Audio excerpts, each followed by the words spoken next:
지난 열흘 전에 희망과 대안포럼이 공식 출범을 했습니다. 이 자리에 차기 잠룡들로 이목을 모으고 있는 민주당의 여러 인사가 한 목소리를 내서 이목이 모였는데요. 희망과 대안포럼의 이사장을 맡고 있는 양기대 전 국회의원과 함께 이야기를 나눠보도록 하겠습니다. 어서 오십시오. 네, 반갑습니다. 네, 반갑습니다. 네. 대다수 언론들이 이 희망과 대안 이곳을 정치 플랫폼이라 보면서 비명계 정치 플랫폼으로 분석하고 있습니다. 그 판단에 동의를 하시는데요? 그 말은 맞으면서 틀립니다. 왜냐하면 희망과 대안 포럼은 특정 계파를 위해서가 아니라 대한민국과 또 민주당의 미래 정치를 위한 그런 플랫폼 역할을 자임하고 있고요.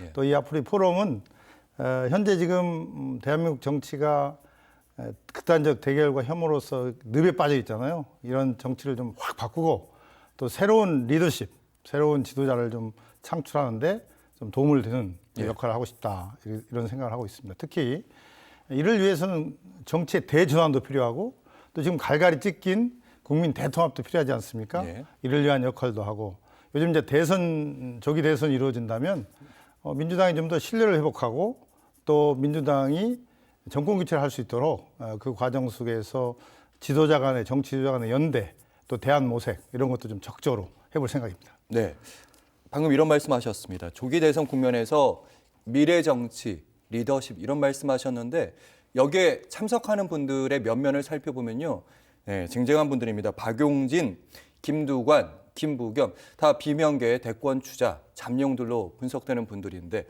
그렇다면 이 희망과 대안 포럼을 중심으로 비명계 대권 주자를 만들기 위한 거 아니냐 이런 시각들도 있을 것 같습니다. 오신 면면은 그렇지만 그날 김동연 경기도지사도 다른 일정 때문에 영상 축사를 보내왔고 황운하 조국 혁신당 원내대표도 축사를 보내왔습니다. 면면을 보면 이제 앵커 말씀대로 비명계 대권 주자를 위한 모임이 아니냐 하는데요. 그분들이 그날은 이 희망과 대안 포럼의 설립 취지에 공감을 해서 왔습니다. 대한민국 정치가 바꿔야 하고 민주당이 바꿔야 한다. 그런 취지에 이제 공감을 해서 그날 축사도 많이 해주시면서 그런 내용들을 얘기하셨는데 특히 이제 민주당이 변해야 한다.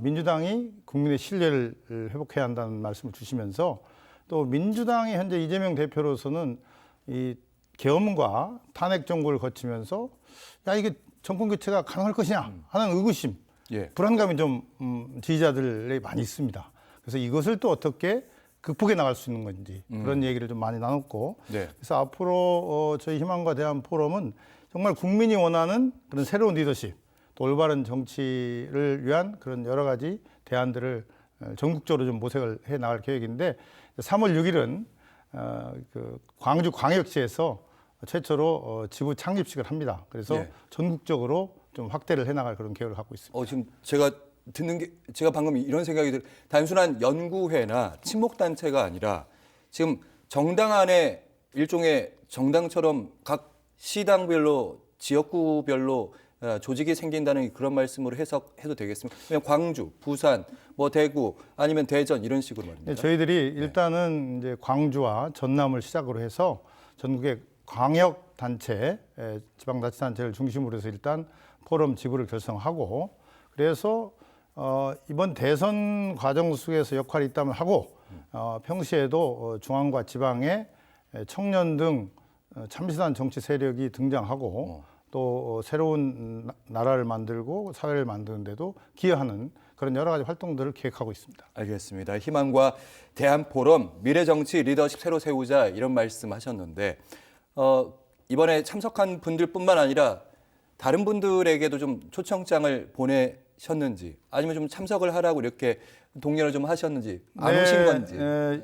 어떤 기자분이나 일부에서 이재명 대표는 왜 안 불렀냐 그래서 아직은 거기까지는 안 나갔습니다. 우리가 이제 이 포럼의 취지에 공감하는 분들을 중심으로 하고 결국은 민주당이나 대한민국이 정치가 바로 서고 국민의 삶이 개선되기 위해서 필요하다면 누구든지 또 같이 할 그런 여진이 있다고 생각합니다. 알겠습니다. 추가 질문은 12.3 비상경 사태에 대한 질문을 출연자분들께 꼭 질문을 드리니까 그 질문 뒤에 다시 한번 하도록 하겠습니다. 이번 12.3 비상경 어떻게 바라보셨습니까? 네, 이것은요. 우선은 그 군을 동원했다는 점에서 비상계엄이 이 특별한 이유 없이 그 군을 동원했다는 점에서 이것은 민주주의 파괴행위다 이렇게 단정을 할 수 있고 그런 파괴행위를 했다면 반헌법적, 유법적 행위를 했다면 반드시 책임을 져야 한다 이 말씀을 먼저 드리고요. 저는 윤석열 대통령이 야당의 공격이나 비판으로 본인 스스로 국정이 마비될 정도로 이게 어려운 상황이다. 그래서 비상계엄을 할 수밖에 없었다. 이렇게 생각을 한다 하더라도 그것은 대화 타협으로 정치력으로 풀어야 할 과제지 그것을 군을 동원해서 한다는 것은 있을 수 없다. 지금 대한민국의 민주주의가 그래도 굉장히 그 선진국 반열에 올라오고 있는 상황에서 이것은 국민의 자존심, 민주주의의 추락, 또 국격의 추락, 모든 것들에 대한 큰 폐해라고 저는 생각하고요. 이것을 헌재가 국민의 여망에 부응하도록 제대로 된 결정을 좀 저속했으면 좋겠다 그 말씀 드립니다. 알겠습니다. 다시 한번 당내 문제에 저희가 집중을 해보도록 하겠습니다. 이재명 대표 얘기를 저희가 다시 한번 해봐야 되는데 최근에 이재명 대표가 이른바 통합 행보를 하고 있습니다. 뭐 김두관 지사는 아직 아니고요. 김경수, 박용진, 김부겸 전 총리와도 좀 만났고요. 앞으로도 계속해서 오늘도 임종석 실장 이렇게 만난다고 하는데 계속해서 만나가는데 이 통합 행보는 어떻게 바라보시는지? 그 만나는 것을 나쁘다고 말할 사람은 대한민국에 아무도 없을 겁니다. 근데 그게 이제 첫째는 진정성이고 예. 두 번째는 그런 만남 후에도 이게 일회성이 아니라 조금 더 구체적이고 또 가치 있는 그런 후속 조치가 넌 따라야 한다고 생각합니다. 특히 많은 만나신 우리 민주당의 지도자들이 이런 얘기를 했습니다. 당내 민주주의 문제를 얘기했습니다. 예. 지금 어찌됐든 이재명 대표가 당을 완전 장악하고 있는 일극 체제라고 하지 않습니까? 그렇다면 우리 민주당의 가장 큰 자산인 당의 다양성, 민주성을 회복하는 그런 가시적인 조치가 있어야 한다 말씀드리고 두 번째는 지금 이 계엄과 탄핵 정국에서 국민들이 개헌 또 정치개혁에 대한 욕구가 막 분출하고 있지 않습니까? 이에 대해서 또 이 대표나 당이 조치를 취하고 의견 표현을 해야죠. 예. 그런 다음에 저는 진정한 또 이 화합이 되려면 조기 대선이 이루어질 경우에 당내 경선을 하지 않겠습니까? 그때 누가 봐도 수긍할 수 있는 공정한 경선 룰에 의해서 경선이 이루어져야 한다. 그래야 승복하고 가침을 모아서 그게 진정한 통합과 화합으로 민주당이 앞으로 나가는 계기가 될 거다. 이 말씀 꼭 드립니다. 알겠습니다. 일단 민주당의 원외 모임 초일회라고 언론이 많이 주목하고 있습니다. 거기서도 이제 간사 역할을 맡고 계시는데 이재명 대표한테 희망과 대안에 대해서 아직 초청장은 안 주셨다고 하셨는데 네, 초대할 생각이 된 이 초일회에서 이재명 대표 초청 계획을 세웠다는 보도가 나오는데 사실입니까? 우선 초일회에 대해서 좀 말씀을 드리면요. 초일회는 현재 15명의 전직 의원님들이 이렇게 가입해서 여러 활동을 하고 있는데 초일회는 대부분이 지난해 총선 과정 속에서 이재명 대표의 정치적 박해를 당했다고 생각하는 의원들의 모임이라고 보면 됩니다. 되게 언론이 그렇게 얘기를 하고 있는데 많이 그렇게 얘기하죠. 저희들도 그래도 이번 계엄과 탄핵 정국에서 또 조기 대선을 앞두고 토론회를 좀 계획을 하고 있습니다. 그동안은 자체 토론회와 자체 그 대선 주자급의 초청 특강을 했었는데 그래서 저희들은 지금 현재 뭐 개헌이라든지 정치개혁이라든지 여러 주제를 가지고 토론회를 준비하고 있는데 아직 구체적인 일정이 안 나왔기 때문에 뭐 이재명 대표나 누구를 초청할 계획은 없습니다. 다만 개헌이나 정치개혁이나 또 우리 이 국민들이 바라는 어떤 정치적 어젠다에 대해서 우리가 토론회를 할 때 이재명 대표가 오신다면 우리가 막을 수는 없지 않겠습니까? 그래서 우리가 어느 정도 토론회 계획이 결정되면 그때 한번 논의를 또 다시 해볼 생각입니다. 여건이 조성이 되고 서로 마음이 맞는다면 만날 수 있는 지점이 있지 않겠느냐. 먼저 같은 뭐 민주당의 당 대표와 당원이 만나는 것은 누가 그것을 시비를 걸겠습니다만 그러나 아까 방금 앵커 말씀하신 대로 여건이라든지 또 분위기라든지 또 여러 가지가 좀 성숙이 돼야지 않겠습니까? 네, 여건 중에 하나 여러 가지 말씀하셨는데 당내 경선 룰도 있고요.